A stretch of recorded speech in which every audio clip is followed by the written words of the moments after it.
আসসালামু আলাইকুম। Video editing for beginners mini কোর্সে আপনাকে স্বাগতম। Video editing for beginners mini কোর্সের আজকে ১ম ক্লাস। ভিডিও এডিটিং এর জন্য আমরা Adobe Premiere Pro সফটওয়্যার শিখব। চলেন শুরু করা যাক। সর্বপ্রথম আমরা Adobe Premiere Pro সফটওয়্যারটা ওপেন করব। তো Adobe Premiere Pro software install সংক্রান্ত কোনো ধরনের প্রশ্ন বা জিজ্ঞাসা থাকলে আপনারা ভিডিওর কমেন্ট সেকশনে অথবা আমাদের ফেসবুক গ্রুপে জানাতে পারেন। আমরা ইনশাআল্লাহ যথাযথ সমাধান এবং উত্তর দেওয়ার চেষ্টা করব। আচ্ছা, আ সফটওয়্যারের বিষয়াদি দেখানোর আগে ভিডিও এডিটিং বা Adobe Premiere Pro সংক্রান্ত বেশ কিছু প্রশ্ন থাকে, সেগুলো আসলে দেওয়ার সংক্ষিপ্ত আকারে দেওয়ার চেষ্টা করি। সেটা হলো Adobe Premiere Pro সফটওয়্যার ব্যবহার করার জন্যে পিসি কনফিগারেশন বা রিকমেন্ড কি থাকে এটা অনেকে আ জানতে চায়। তো সেক্ষেত্রে ডিসক্রিপশনে অথবা কমেন্ট সেকশনে আপনারা এই Google ডক পেয়ে যাবেন। সেখানে খুব বেসিক আকারে একটা আইডিয়া দেওয়ার চেষ্টা করা হয়েছে যে আ ভিডিও এডিটিং করার ক্ষেত্রে মিনিমাম সেটআপ আপনার কোনটা থাকলে আপনি ভিডিও এডিটিং শুরু করতে পারবেন এবং recommended setup minimum recommended setup যেটা ফেয়ার পারফরম্যান্স এর জন্য অথবা নতুন আ সেটআপ করার ক্ষেত্রে আপনার একটা খুব সংক্ষিপ্ত আকারে একটা আ ইনস্ট্রাকশন দেওয়া আছে। এছাড়াও আপনার পিসি সেটআপ সংক্রান্ত যদি ইন ডেপথ আ কোনো আ জিজ্ঞাসা থাকে তাহলে সেটা আমাদেরকে জানালে আমরা সেটা ইনশাআল্লাহ উত্তর দেওয়ার চেষ্টা করব। এছাড়া আ ভিডিও এডিটিং এর বেশ কিছু সফটওয়্যার আছে। আ সেই সফটওয়্যারগুলো অ স স না শিখে আমরা কেন Adobe Premiere Pro শিখছি?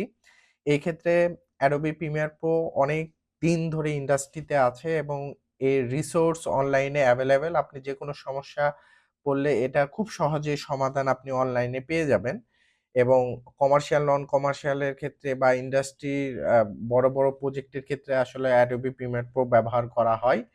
আ আ তবে বর্তমানে সময়ে বেশ জনপ্রিয় CapCut যেটা ডেস্কটপ এবং মোবাইলের ক্ষেত্রে খুব জনপ্রিয় একটা সফটওয়্যার হয়েছে। তো CapCut এর অনেক কাজ আছে যেগুলো আসলে খুব সহজে করা যায়। যেগুলো আসলে Adobe Premiere Pro তে করতে গেলে অনেক সময় সাপেক্ষ ব্যাপার হয়। তো আমাদের প্রয়োজন পরিপ্রেক্ষিতে আসলে প্রফেশনাল ভিডিও এডিটররা কখনোই একটা সফটওয়্যার ব্যবহার করে না। সময় যেখানে কম থাকে সেই সফটওয়্যারটাই তারা ব্যবহার করে এবং তারা আসলে খুব দ্রুত আউটপুট যেটাতে পাওয়া যায়, যেই কাজের জন্য সেই কাজটা তারা সেই জায়গাতেই করে। এছাড়া আরেকটা সফটওয়্যার আছে সেটা হলো DaVinci Resolve। এই সফটওয়্যারটা কালার কারেকশন, কালার গ্রেডিং এর জন্য অতুলনীয় এবং যদি Adobe Premiere Pro strong competitor যদি বলা যায় তাহলে DaVinci Resolve অন্যতম। আচ্ছা, প্রয়োজন পরিপ্রেক্ষিতে আমরা হয়তোবা আগ্রহ দেখলে আ CapCut, DaVinci Resolve সফটওয়্যারেরও টিউটোরিয়াল দেওয়ার চেষ্টা করব ইনশাআল্লাহ। তো এই হলো আমাদের বেসিক কিছু জিজ্ঞাসার আ উত্তর। তো এখন আমরা Adobe Premiere Pro অ দেখি সফটওয়্যারটা। তো Adobe Premiere Pro software open করার পরে সর্বপ্রথম যেটা করতে হবে সেটা হলো নিউ প্রজেক্ট ক্রিয়েট করতে হবে। তো নিউ প্রজেক্ট ক্রিয়েট করার জন্য বাঁ পাশে নিউ প্রজেক্ট ওই বাটনটাতে ক্লিক করলে আমরা নিউ প্রজেক্টের এইরকম অপশন বা পপআপ দেখতে পারবো। আ এছাড়াও আসলে আমরা ফাইল থেকে নিউ থেকে প্রজেক্টে ক্লিক করলেও আমরা সেম ভাবে নিউ প্রজেক্ট ক্রিয়েট করতে পারবো। অথবা কন্ট্রোল অল্টার এন প্রেস করলেও আমরা নিউ প্রজেক্ট ক্রিয়েট করতে পারবো। নিউ প্রজেক্টের এই পপআপ আসার পরে আমাদের যে অপশনগুলো দেখা যাচ্ছে, সেই অপশনে গুরুত্বপূর্ণ যে অপশন হলো সেটা হলো আমাদের নেম। যে নিউ প্রজেক্টের আমরা নেম আমরা এখানে লিখতে পারবো বা লিখবো। যে আমার প্রজেক্টটার যে নেম, সেই নেমটা আমরা এই জায়গাতে লিখে দিব। এবং নিচে যেটা দেখা যাচ্ছে সেটা হলো লোকেশন। এই লোকেশনটা হলো আমি আমার পিসি বা ল্যাপটপে কোন ড্রাইভে, কোন ফোল্ডারে আমার এই প্রজেক্টটা সেভ করব বা রেখে দিব, সেই লোকেশনটা এখান থেকে আমরা সিলেক্ট করে দিব।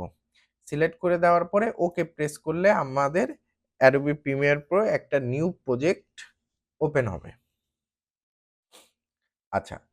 এই নিউ প্রজেক্ট ওপেন হওয়ার পরে আমাদের এরকম একটা ইন্টারফেস দেখা যাবে। তো এই ইন্টারফেস হয়তোবা বিভিন্ন সময় বা নতুন অবস্থায় একটু ডিফারেন্ট বা কাছাকাছি কিছু একটা দেখা যেতে পারে। তো আ আপনারা আ বিষয়টা ওপেন করলে বুঝে যাবেন আজকের ক্লাসের পর। এই জায়গাতে file, edit, clip, sequence, marker, graphics, view, window, help এগুলোকে মেনু বার বলা হয় এবং মেনু বারের আন্ডারে সাব মেনু এবং বিভিন্ন ধরনের অপশন দেখা যাচ্ছে, যেগুলো আসলে আমরা ভিডিও এডিটিং এ করার সময় এগুলো ব্যবহার করব। এবং তার নিচে যেটা দেখা যাচ্ছে সেটাকে আমরা সোর্স মনিটর অথবা প্রিভিউ প্যানেল বলা হয় এবং তারপরে যেটা দেখা যাচ্ছে সেটাকে টুল বার বা টুল প্যানেল বলা হয় এবং তার পাশে যেটা দেখা যাচ্ছে সেটাকে প্রোগ্রাম মনিটর বলা হয়। তো আমরা ভিডিও এডিটিং এ যা কিছু করব তার সবকিছু আমরা এই প্রোগ্রাম মনিটরে দেখতে পারবো। তার পাশে যেটা দেখা যাচ্ছে সেটা হলো এসেনশিয়াল গ্রাফিক্স। আচ্ছা, এই ডান পাশের এসেনশিয়াল গ্রাফিক্সটা সব ওয়ার্ক স্পেসের ক্ষেত্রে সেম থাকে না। ওয়ার্ক স্পেস কি? এই যে আমরা এই উপরে যেটা দেখতে পাচ্ছি এখানে learning, assembly, edit, colour, effect, audio এগুলো প্রত্যেকটাকে ওয়ার্ক স্পেস বলা হয়। এছাড়া উইন্ডো মেনু থেকে ওয়ার্ক স্পেসে গেলেও আমরা same uh work space different work space এখানে দেখতে পারবো। যখন আমি ওয়ার্ক স্পেসটা চেঞ্জ করতেছি তখন আমার এই সফটওয়্যারের আ লেআউটটা এবং ডান পাশের প্যানেলটাও আমার চেঞ্জ হয়ে যাচ্ছে। তাহলে বোঝা গেল যে আমার ডিফারেন্ট ওয়ার্ক স্পেসের ক্ষেত্রে আমার ডিফারেন্ট লেআউট এবং ডান পাশের প্যানেলও চেঞ্জ হয়ে যায়। এছাড়া নিচে যেটা দেখা যাচ্ছে সেটাকে অডিও প্যানেল বা অডিও লেভেল বলা হয়। তারপরে যেটা দেখা যাচ্ছে সেটাকে টাইমলাইন বলা হয়। আমরা ভিডিও এডিটিং এ যা করি তার সবকিছু আসলে এই টাইমলাইনেই করা হয়। তারপরে যেটা দেখা যাচ্ছে সেটাকে আমরা টুল প্যানেল আ এটা অলরেডি আমরা এই গ্রাফিক্স যখন ওয়ার্ক স্পেস ছিল তখন আমরা বলছি। যখন আমরা ইফেক্ট এ চলে যাচ্ছি তখন আমার টুল প্যানেলটা টাইমলাইনের পাশে চলে আসছে। এবং আ টুল প্যানেলের পাশে যেটা দেখা যাচ্ছে সেটাকে প্রজেক্ট প্যানেল অথবা মিডিয়া ব্রাউজার বলা হয়। এটা হলো আমাদের Adobe Premiere Pro এর বেসিক ইন্টারফেস। তো সর্বপ্রথম আমরা Adobe Premiere Pro ওপেন করার পরে আমরা একটা নিউ প্রজেক্ট ক্রিয়েট করি এবং নিউ প্রজেক্ট ক্রিয়েট করার পরে তার পরবর্তী যে ধাপ সেটা হলো নিউ সিকোয়েন্স ক্রিয়েট করা। এই নিউ সিকোয়েন্সটা আমরা কিভাবে ক্রিয়েট করতে পারি? সেটা হলো উপরে আমরা ফাইল মেনু থেকে নিউ থেকে সিকোয়েন্স ক্রিয়েট করলে আমরা নিউ সিকোয়েন্স এর অপশন চলে আসবে বা পপআপ চলে আসবে। সেম ভাবে আমরা যদি এই প্রজেক্ট প্যানেলের নিচে নিউ আইটেমে ক্লিক করি এবং সেখানে সিকোয়েন্সে ক্লিক করি, সেম ভাবে আমার নিউ সিকোয়েন্সের অপশন চলে আসবে। এছাড়া কিবোর্ডের কন্ট্রোল এন প্রেস করলেও আমাদের নিউ সিকোয়েন্স ক্রিয়েট করার অপশন চলে আসবে এবং নিউ সিকোয়েন্স আ ওপেন হওয়ার পরে আ পপআপ আসার পরে ওপেন হওয়ার পরে আমরা বেশ কিছু প্রিসেট দেখতে পারবো। এই প্রিসেট থেকে আমাদের প্রয়োজন অনুযায়ী আমরা প্রিসেট সিলেক্ট করে নিউ সিকোয়েন্স ক্রিয়েট করতে পারি। তো অ্যারি একটা প্রিসেট নেম এবং 1080p হলো ভিডিও রেজোলিউশন এবং এখানে ভিডিও রেজোলিউশনের আ আ নিচে আমরা বেশ কিছু আ সিকোয়েন্স, নিউ সিকোয়েন্স দেখতে পাচ্ছি। তো এগুলোর ক্ষেত্রে 24, 25, 30 এগুলো হলোকে এফপিএস বলা হয়, ফ্রেমস পার সেকেন্ড বলা হয়। তো 24, 25 এফপিএস এ আসলে বাংলাদেশের বেশিরভাগ ভিডিও আ রেকর্ড করা হয়। আ তো আমরা স্ট্যান্ডার্ড হিসেবে আ আ 30 এফপিএস ব্যবহার করব। অ্যারি 1080p 30 অ্যারি হলো প্রিসেট নেম, 1080p হলো ভিডিও রেজোলিউশন এবং 30 হলো এফপিএস বা ফ্রেমস পার সেকেন্ড। তো পরবর্তীতে এগুলো ইন ডেপথ আরো আলোচনা করা যাবে ইনশাআল্লাহ। তো এটা করার পরে আমরা সিকোয়েন্সের নেম এখানে আমরা দিতে পারবো। আমাদের প্রয়োজন অনুযায়ী এখানে সিকোয়েন্সের নেম লিখে দিতে পারবো। লিখে দিয়ে আমরা যদি ওকে প্রেস করি আমাদের একটা নিউ সিকোয়েন্স ক্রিয়েট হবে। আচ্ছা, আমরা ওয়ার্ক স্পেসের ক্ষেত্রে একটা জিনিস দেখছি যে ডিফারেন্ট ওয়ার্ক স্পেস ক্লিক করলে আমাদের লেআউটটা চেঞ্জ হয়ে যায়। আমরা চাইলে আমাদের নিজের মতো করে কাস্টমাইজ করে নিতে পারি। যেমন আমরা যদি মনে করি যে আমার এই প্রজেক্ট প্যানেলটা আরো বড় দরকার, সেক্ষেত্রে আমরা এখান থেকে বড় করে নিতে পারবো। এবং আমি যদি মনে করি যে আমার টাইমলাইনটা আরো বড় করা দরকার, সেখানেও আমরা টাইমলাইনটা বড় করে নিতে পারবো।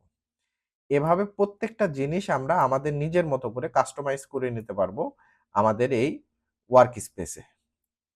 ঠিক আছে? এবং কোনো সময় যদি আমাদের ভুল হয়ে যায় বা কোনো আ কু আ কোনো কিছু যদি একটু আ মন মতো না হয় বা একটু ডিফারেন্ট কোনো কিছু হয়, ভয় পাওয়ার কিছু নেই। সেক্ষেত্রে আমরা আসলে উইন্ডো থেকে ওয়ার্ক স্পেস থেকে reset to save layout A click করলে আবার পূর্বের অবস্থায় চলে আসবে। তো আমাদের নিজের মতো করে কাস্টমাইজও করতে পারবো এবং আ সেটা থেকে যদি কোনো ভুল হয়ে থাকে সেটা আমরা রিসেট দিয়ে পূর্বের অবস্থায় ফিরে যেতে পারবো। আচ্ছা। এখন আমরা নিউ সিকোয়েন্স কিভাবে ক্রিয়েট করে সেটা আমরা দেখলাম। এছাড়াও আমরা নিউ সিকোয়েন্স আরেকটা ভাবে ক্রিয়েট করতে পারবো। সেইটা হলো আ র র ফুটেজ মানে ভিডিও ফুটেজের মাধ্যমে সরাসরি আমরা নিউ সিকোয়েন্স ক্রিয়েট করতে পারবো।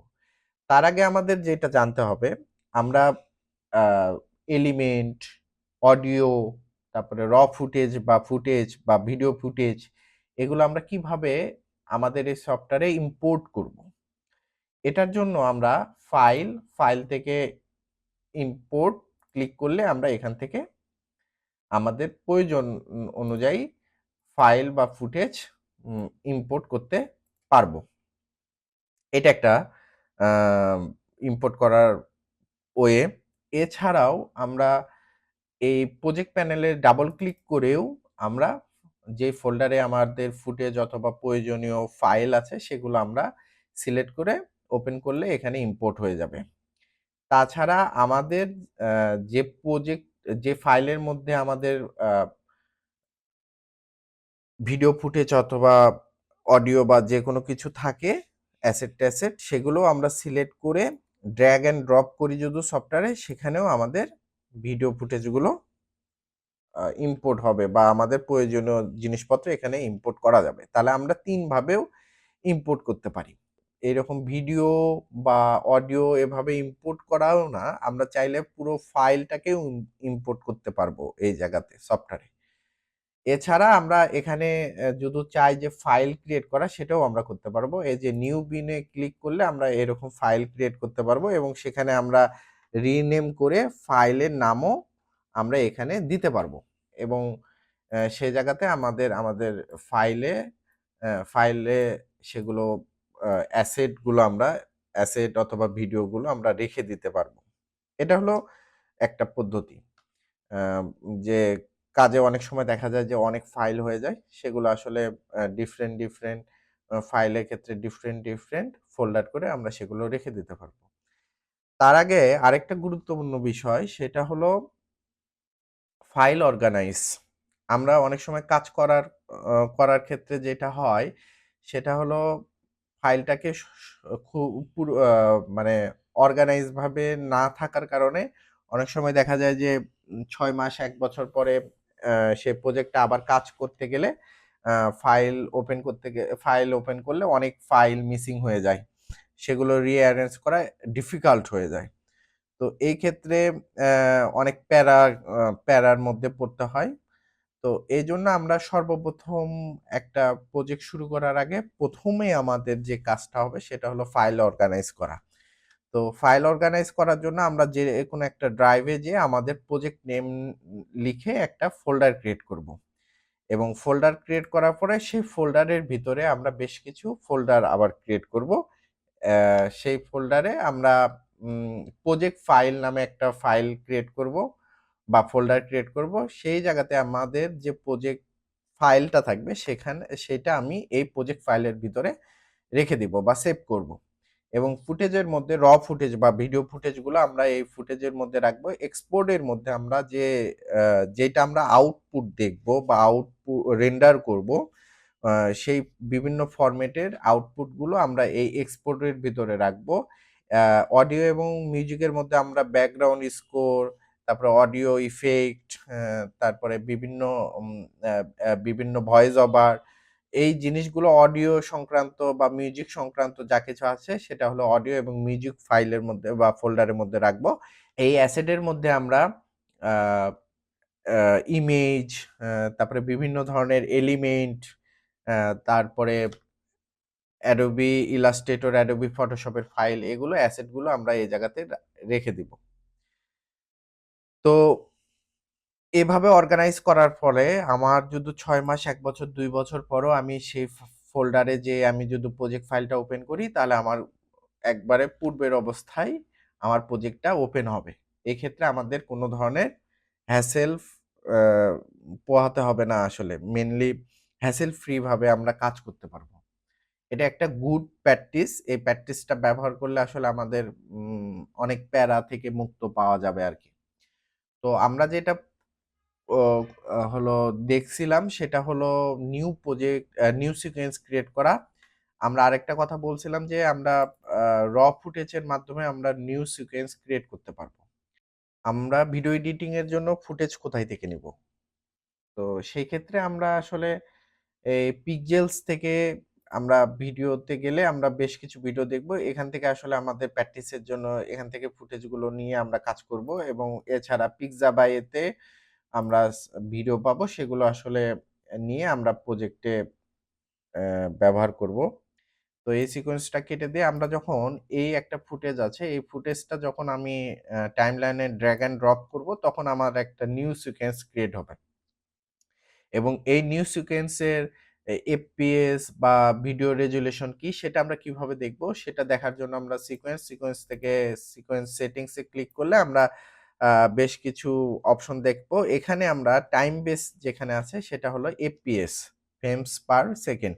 এখানে 29.9 97 এটা হলো এফপিএস। কিন্তু আমরা আমাদের সিকোয়েন্সে কি করছিলাম? 30 করছিলাম এবং অনেক সময় দেখা যায় যে এ আ ফুটেজের ক্ষেত্রে একটু ডিফারেন্ট হয়ে যায়। এই ক্ষেত্রে আমাদের আসলে সবচেয়ে ভালো হয় যে আমরা নিউ সিকোয়েন্স ক্রিয়েট করে অ্যা হলো কাজ করা।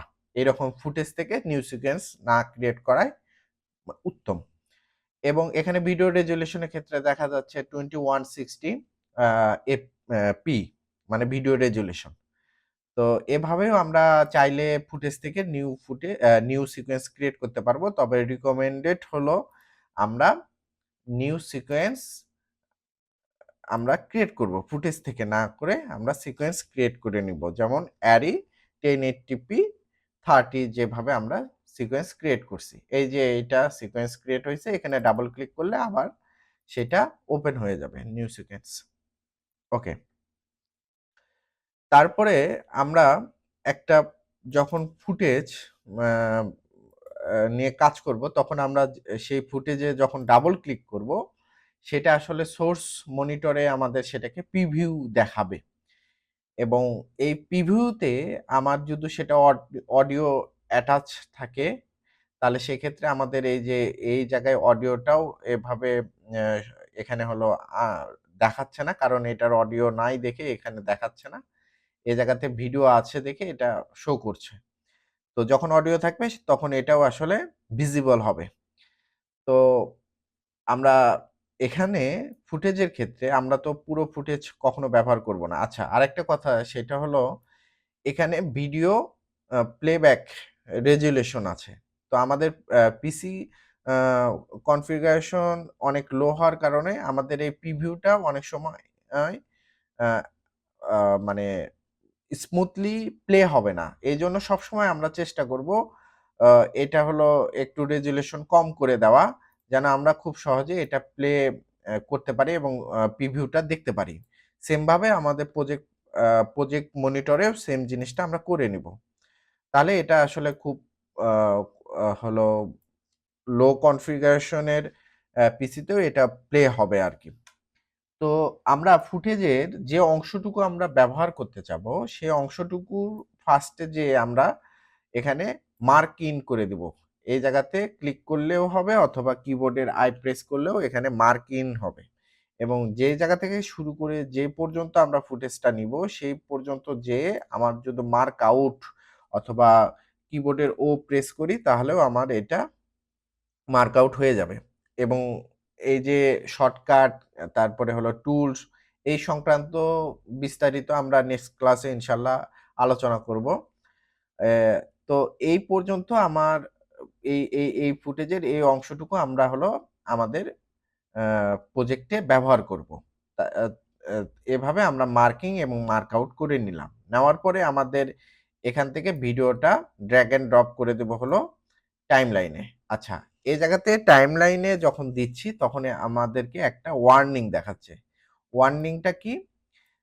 যে হলো আমরা যে নিউজ সিকোয়েন্স ক্রিয়েট করছি সেটা হলো 1080p 1080p আর এটা হলো 2160p এবং এটার হলো এফপিএস হলো 29.97 যেগুলো আসলে আমরা ওই সময় দেখছি এবং নিউ সিকোয়েন্সের হলো এফপিএস হলো 30।